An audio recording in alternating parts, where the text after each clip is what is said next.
لازم الدولة تفهم، والواضح ان هم فهموا ايه هو دور الرياضة. الرياضة هي مراية المجتمع. الرياضة بتعكس حال المجتمع المصري. عودة النشاط الرياضي ليها معاني كتيرة جدا، معاني مهمة جدا.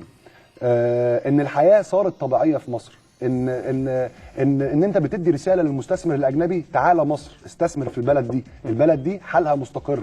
بتقول للسايح: انا بقدر أأمن دوري واقدر أأمن ماتشات وهأمنك لما تجيلي. ليها بتنعكس على كل النواحي. دي قرعه مسابقه الدوري النهارده، يعني تعقيبا على كلامك. طبعا يعني انا شايف ان في خطوات وفي اصرار كبير من المسؤولين على عوده الدوري. لكن انا في نقطه مهمه جدا عايز اتكلم فيها. احنا بنشكر وزاره الداخليه على المجهود اللي هم بيقوموا بيه في الفتره اللي فاتت في البلد في كل شيء، ولولاهم لما قامت مصر اخرى، وهم طبعا القوات المسلحه.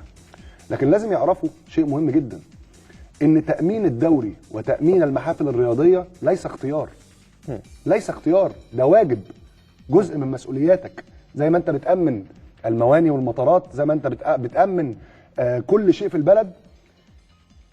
اسف ان انا اقول كده. اخدتها مني الحته دي. لا دي انا كاتبها على تويتر من 3 ايام. الحته دي اخدتها مني. انا قايلها اول امبارح. لا والله كاتبها على تويتر من 3 ايام. الحته بتاعت المواني دي انا اللي قايلها. لا والله انت قايلها مني، واخدها من لساني. هو انا بخش على تويتر اسمع.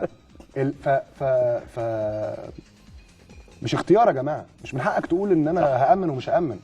دي بلد الرياضه فيها جزء اساسي من المواطن المصري. من حق المواطن المصري، حقه عليك كدوله ان هو يتفرج على فرقه بتلعب، من حقه ان هو يروح استاد.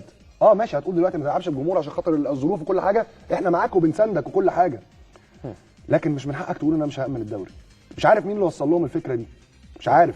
احنا مره واحده لقيت ناس بتقول لك لا احنا هنأمن ومش هنأمن. اسف فينا يا فندم، حضرتك بتاخد مرتب من الدوله عشان تأدي خدمات معينه للشعب، منها تأمين المحافل الرياضيه، ومسؤوليتك تأمينها. بص يا ميدو، كلامك صح.